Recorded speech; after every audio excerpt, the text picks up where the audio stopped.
Asahan na ang mas mura pang bigas na alok para sa lahat ng kadiwa ng Pangulo.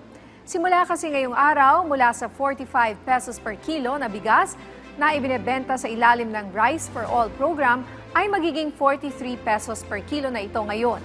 Sakop nito ang pinagsamang local at imported well-milled rice. At hindi lang yan.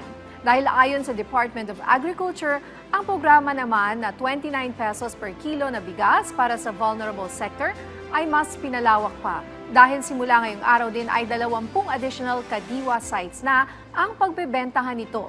Pagtitiyak naman ni Agriculture Spokesperson Assistant Secretary Arnel de Mesa, makakaasa din ang mga mamimili ng mas mababa ng 10% hanggang 20% na presyo sa kadiwa ng Pangulo, lalo't ngayon ay nagsimula ng bumaba ang retail price ng agricultural products, partikular na ang bigas.